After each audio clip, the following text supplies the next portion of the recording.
সন্ধ্যায় বাসায় ফেরার সময় পাশের দোকান থেকে 2টা ডিম আর একটা নুডলসের প্যাকেট নিয়ে বাসায় ঢুকলাম। আপুর রুমের সামনে গিয়ে বন্ধু রাকিবকে ফোন দিয়ে বললাম, দেখ তোর বোন আমার বোনের মতো না। আমার বোনকে আমি যদি রাত 11টার সময় বলি যে আপু আমি বিরিয়ানি খাবো, তখন ঠিকই আমার আপু আমার জন্য বিরিয়ানি রান্না করে নিয়ে আসবে। এটাই হলো ভাইয়ের প্রতি বড় বোনের ভালোবাসা। আমাদের ভাই বোনের ভালোবাসা দেখে কিছু শিখ, কাজে লাগবে। তারপর আমি ফোনটা রেখে হাসি মুখে আপুর রুমে ঢুকলাম। তখন দেখি আপু এক মনে বইয়ের দিকে তাকিয়ে আছে। আমি একটু কাশির আওয়াজ করতেই আপু আমার দিকে তাকিয়ে বলল, আমাকে কি তোর গাড়ির টিউবের মতো মনে হয় যে তুই হাওয়া দিবি আর আমি ফুলবো? কয়েকদিন পর আমার পরীক্ষা, এখন আমার চোখের সামনে থেকে যা, আমি কোনো নুডলস রাঁধতে পারবো না। আমি তখন নুডলস আর ডিমগুলো আপুর বিছানায় রেখে বললাম, আমার ফ্রেশ হতে 10 মিনিট সময় লাগবে, ততক্ষণে আশা করি হয়ে যাবে। আপু তখন চিৎকার করে বলল, বান্দর, আমি বলছি না আমি পারবো না। আমি আর কিছু না বলে আপুর রুম থেকে সরাসরি চলে আসলাম। আমি ঠিকই জানি আপু 10 মিনিট পর আমার জন্য নুডলস রান্না করে নিয়ে আসবে। পরদিন সকালে আমার গার্লফ্রেন্ড শ্রাবণীর সাথে দেখা করতে যাব, অথচ আমার হাতে একটা টাকাও নাই। আমি তখন আপুর রুমে গিয়ে দেখলাম আপু ব্যালকনিতে ফুল গাছে পানি দিচ্ছে। আমি তখন আপুর পাশে গিয়ে বসলাম এবং বললাম যে আপু, তুই জানিস আমি তোকে কতটা ভালোবাসি। আপু তখন বিরক্তিকর চোখে আমার দিকে তাকিয়ে বলল, আমি এখন তোর কোনো ময়লা কাপড় চোপড় ধুতে পারবো না, আর আমার হাতে এখন একটা টাকাও নাই। আমি তখন অসহায়ের মতো আপুর দিকে তাকিয়ে বললাম, তুই সবসময় আমায় ভুল বুঝিস। যাই হোক, তোকে একটা কথা বলতে এসেছি। গলির মোড়ে একটা লোক অর্কিডের চারা গাছ নিয়ে বসে আছে, আর একটা অর্কিডের চারা 100 টাকা করে মাত্র। যদি পারিস কিনে নিয়ে আয়, আর যাওয়ার সময় সাবধানে যাস, কারণ পাশের বাড়ির আজিজ আঙ্কেলের কুকুরটা রাস্তায় ঘোরাঘুরি করছে। তুই তো আবার কুকুর দেখে ভয় পাস। আপু আমার কথা শুনে খুশিতে আত্মহারা হয়ে বলল, আমার সোনা ভাই, তুই একটু কিনে এনে দে, আমি কুকুরটাকে অনেক ভয় পাই। এই বলে আপু আমাকে 500 টাকার একটা নোট দিয়ে বলল, 5টা চারা আনবি। আমি তখন টাকাটা পকেটে রাখতে রাখতে বললাম, অসংখ্য ধন্যবাদ আপু, ছোট ভাইয়ের প্রেমের সহযোগিতা করার জন্য। তুই টাকাটা না দিলে আমি শ্রাবণীকে নিয়ে আজ দুজন একসাথে বসে চোখে চোখ রেখে কফি খেতে পারতাম না। আমার কথা শুনে আপুর হাতে থাকা মগটা আসার মেরে বলল, তুই যদি আজ অর্কিডের চারা নিয়ে বাসায় না ঢুকিস তাহলে তোর খবর আছে। বাসায় আসতে আসতে বিকাল হয়ে গেল।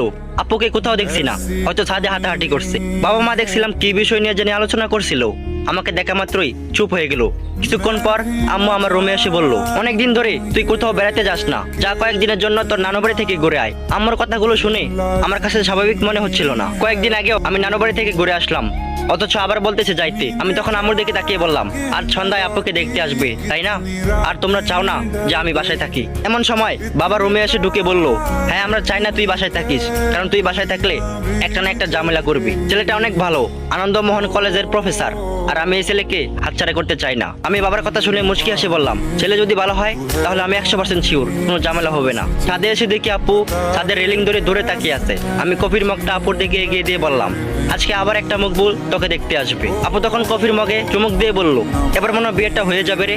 ছেলেটা অনেক ভালো, তাদের বংশও নাকি অনেক ভালো, এবং সে অনেক টাকার মালিক। আমিও ছাদের রেলিং ধরে দূরে তাকিয়ে বললাম, ভালো হলেই ভালো।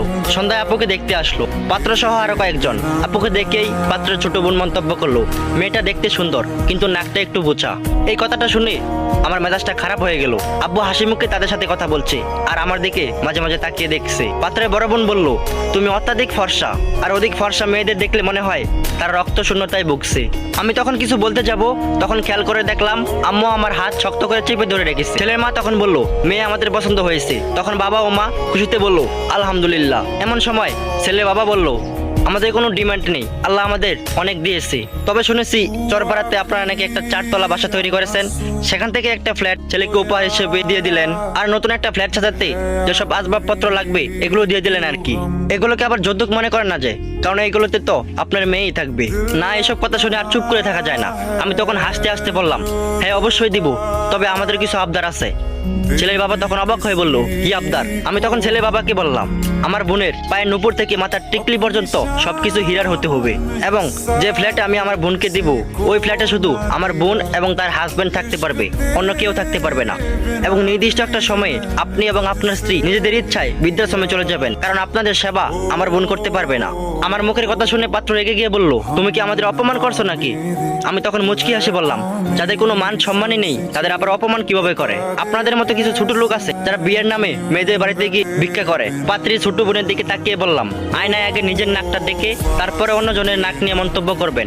দেখে তো মনে হচ্ছে কেউ সজোরে ঘুষি মেরে নাকটা চ্যাপটা করে দিয়েছে। সবশেষে পাত্র বড় বোনের দিকে তাকিয়ে বললাম, কালো চামড়া ফর্সা করার জন্য তো নিজেই 1 বস্তা ময়দা মেখে এসেছেন, আর এখানে এসে বলছেন ফর্সা চামড়া মেয়েদেরকে দেখলে নাকি মনে হয় রক্ত শূন্যতায় ভুগছে। আমার কথা শুনে পাত্রপক্ষ রেগে চলে যাচ্ছে। আমি তখন আপুর হাত থেকে 2টা কাছের ছুরি খুলে পাত্রের হাতে দিয়ে বললাম, এতই যখন টাকার দরকার তাহলে এই 2টা ছুরি চুরি পরে রাস্তায় নেমে হাততালি দেন, দেখবেন ঠিকই টাকা পেয়ে যাবেন।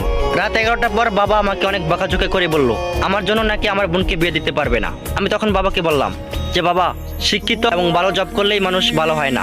বাবা হিসাবে তোমার যতটা দায়িত্ব আছে ঠিক ততটাই ভাই হিসাবে আমারও দায়িত্ব আছে আমার বোনকে সুখে রাখার। কোনো ছোট লোকের কাছে বিয়ে দিয়ে আমি আমার বোনকে কষ্ট পেতে দেব না। আমি চাই আমার বোনকে এমন একজন বিয়ে করুক যে আমার বোনকে সম্মান করবে, আমার বোনের চোখের জল ফুটে নামার আগেই মুছে দেবে। যতদিন পর্যন্ত ওই রকম ছেলে পাবো না ততদিন পর্যন্ত আমি আমার বোনকে মাথায় তুলে রাখবো।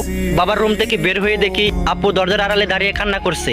আমি তখন ফোনটা বের করে রাকিবকে ফোন দিয়ে বললাম, আমার বোন তোর বোনের মতো না, আমার এখন বিরিয়ানি খেতে ইচ্ছে করছে। আমি এখন বললে আপু আমার জন্য বিরিয়ানি রান্না করে নিয়ে আসবে। আপু চোখের জল মুছতে মুছতে বলল, কুত্তা আমি পারবো না এত রাতে বিরিয়ানি রান্না করতে। আমি কিছু না বলে মুচকি আসে আমার রুমে চলে আসলাম। আমি ঠিকই জানি কিছুক্ষণ পর আপু ঠিকই আমার জন্য বিরিয়ানি রান্না করে নিয়ে আসবে। আর এভাবেই ভালো থাকুক পৃথিবীর সকল ভাই বোনের সম্পর্ক।